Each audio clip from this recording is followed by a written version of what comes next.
Hello friends, welcome to சாப்பிட வாங்க. இன்னைக்கு நம்ம சேனல்ல ஒரு சூப்பரான நான்வெஜ் ரெசிபி தான் பார்க்க போறோம். ஸ்மோக்கி சிக்கன் ட்ரை கிரேவி எப்படி பண்றதுன்னு பார்க்கலாம். வீடியோக்குள்ள போறதுக்கு முன்னாடி இதுவரைக்கும் நம்ம சேனலை சப்ஸ்கிரைப் பண்ணாதவங்க சப்ஸ்கிரைப் பண்ணிக்கோங்க.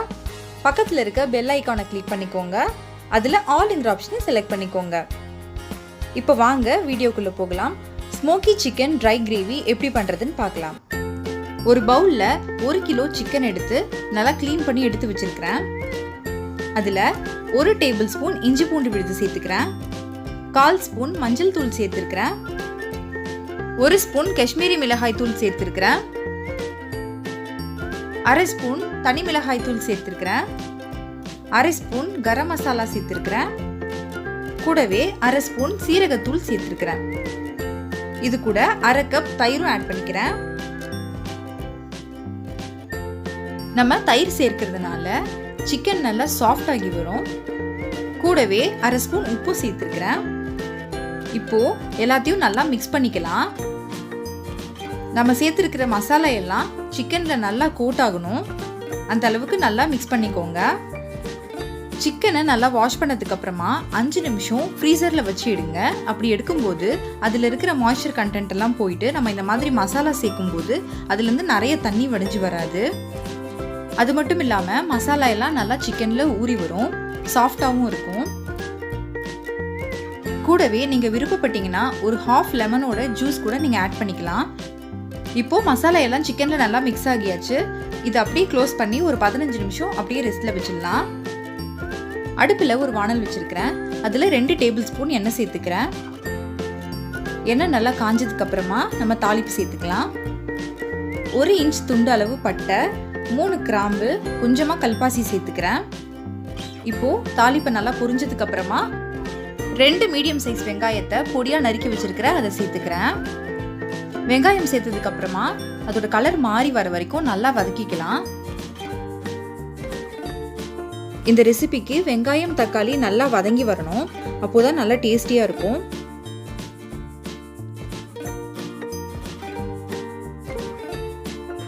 இப்போ வெங்காயம் இந்த அளவுக்கு வதங்கினதுக்கு அப்புறமா ஒரு 1/4 ஸ்பூன் உப்பு சேர்த்துக்கிறேன். உப்பு சேர்த்துட்டு நல்லா வதக்கி விட்டுறலாம். நம்ம ஏற்கனவே சிக்கன் மேரினேட் பண்ணும்போதே அதில் உப்பு சேர்த்துருக்கிறோம், அதனால கொஞ்சம் கொஞ்சமா உப்பு ஆட் பண்ணிக்கோங்க.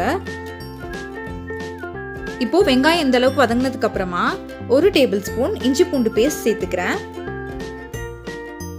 1/4 ஸ்பூன் மஞ்சள் தூள், 1/2 ஸ்பூன் காஷ்மீரி மிளகாய் தூள், 1/2 ஸ்பூன் கரம் மசாலா தூள்.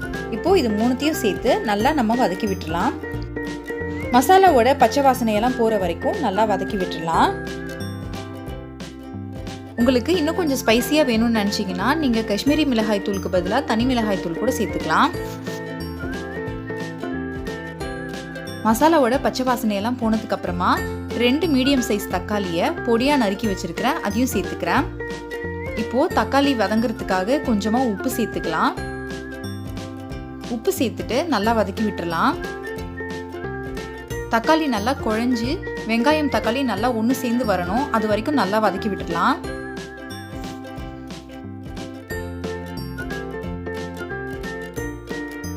தக்காளி சீக்கிரமா வதங்குறதுக்காக ஒரு மூடி போட்டு ஒரு 2 ல இருந்து 3 நிமிஷம் வரைக்கும் குக் பண்ணி எடுத்துடலாம். இப்ப பாருங்க, தக்காளி நல்லா குழஞ்சு வந்துருச்சு, நல்லா வதங்கி வந்திருக்கு. பாருங்க, எண்ணெய் எல்லாம் தெளிஞ்சு வந்திருக்கு. இன்னும் ஒரு 1 நிமிஷத்துக்கு இந்த மாதிரி ஓப்பன்லயே வச்சு நம்ம வதக்கி எடுத்துடலாம். பாருங்க, தக்காளி வெங்காயம் இந்த அளவுக்கு நல்லா குழஞ்சு வந்ததுக்கு அப்புறமா நம்ம ஏற்கனவே மேரினேட் பண்ணி வச்சிருக்கிற சிக்கனை இதை சேர்த்துடலாம். சிக்கன் சேர்த்துட்டு மசாலாவோட நல்லா கோட் ஆகுற மாதிரி வதக்கி விட்டுருங்க. நம்ம எந்த அளவுக்கு சிக்கனை ஊற வச்சு எடுக்கிறோமோ அந்த அளவுக்கு இந்த ரெசிபி ரொம்ப டேஸ்டியாக இருக்கும். மினிமம் 15 மினிட்ஸ் ஆகுது ஊற வச்சு எடுத்துக்கோங்க. இப்போ பாருங்க, எல்லாத்தையும் நல்லா கலந்து விட்டாச்சு. இப்போ இதை ஒரு மூடி போட்டு க்ளோஸ் பண்ணி 5 ல இருந்து 6 நிமிஷம் வரைக்கும் நல்லா குக் பண்ணி எடுக்கலாம்.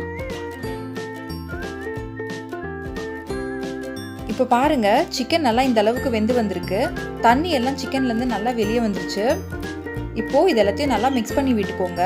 நம்ம ட்ரை கிரேவி பண்ண போறதுனால மறுபடியும் இதை க்ளோஸ் பண்ணி அந்த தண்ணி எல்லாம் நல்லா வத்தி போற வரைக்கும் வெயிட் பண்ணலாம். பாருங்க, தண்ணி எல்லாம் நல்லா வத்தி வந்துருச்சு. சிக்கன்லாம் நல்லா குக் ஆகியிருக்கு. நல்லா தொக்கு மாதிரி வந்திருக்கு. எனக்கு இன்னும் கொஞ்சம் ட்ரையாக வேணும். அதனால் இன்னும் ஒரு 2 நிமிஷம் நான் இதை ஓப்பனில் வச்சு நல்லா கலந்து விட்டுக்கிறேன்.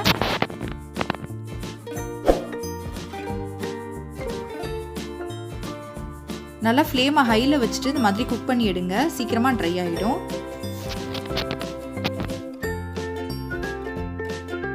சிக்கன் இந்த அளவுக்கு நல்லா குக் ஆனதுக்கப்புறமா ஒரு ஃபோர்க் வச்சு சிக்கன் எல்லாம் ஓரமாக ஒதுக்கி விட்டுடுங்க. சென்டரில் ஒரு சின்ன கிண்ணம் வச்சுடுங்க. ஏற்கனவே நான் ஒரு சின்ன துண்டு கறியை நல்லா ஹீட் பண்ணி எடுத்து வச்சுருந்தேன். அதை அதில் போட்டு ஒரு 1/2 ஸ்பூன் நெய் விட்டு இந்த மாதிரி மூடி போட்டு க்ளோஸ் பண்ணிவிடுங்க. அதுலேருந்து வர ஸ்மோக் அந்த சிக்கனில் பட்டு நல்ல ஒரு ஃப்ளேவர் கொடுக்கும். நம்ம தந்தூரி சிக்கன் சாப்பிடும்போது எப்படி ஒரு ஸ்மோக்கி ஃப்ளேவர் வருதோ அதே ஃப்ளேவர் நமக்கு இந்த சிக்கன் கிரேவியில் கிடைக்கும். ஸ்டவ்வை சிம்மில் வச்சுட்டு பண்ணுங்க. இப்போ 5 நிமிஷத்துக்கு அப்புறம் பாருங்க, சிக்கன் நல்லா ட்ரை ஆகி வந்திருக்கு, நல்லா குக் ஆகியிருக்கு. மசாலா எல்லாம் நல்லா சிக்கனில் கோட் ஆகி வந்திருக்கு. இப்போ நம்ம இதில் வச்ச கறியை எடுத்துடலாம். எடுத்துட்டு எல்லாம் நல்லா ஒன்று சேர்ந்து வர மாதிரி கிளறி விட்டுக்கோங்க.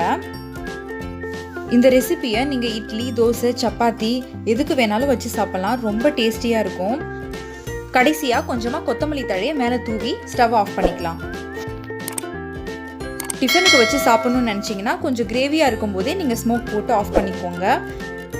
இந்த மாதிரி ட்ரையாக இருக்கிறது பிரியாணிக்கு அப்புறம் புலாவ் ஐட்டம்ஸ்க்கெல்லாம் ரொம்ப நல்லாயிருக்கும்.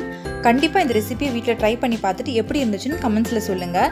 இந்த வீடியோ உங்களுக்கு பிடிச்சிருந்துச்சுன்னா லைக் பண்ணுங்கள், ஃப்ரெண்ட்ஸ் அண்ட் ஃபேமிலியோடு ஷேர் பண்ணுங்கள், அண்ட் மறக்காமல் நம்ம சேனலுக்கு சப்ஸ்கிரைப் பண்ணிடுங்க.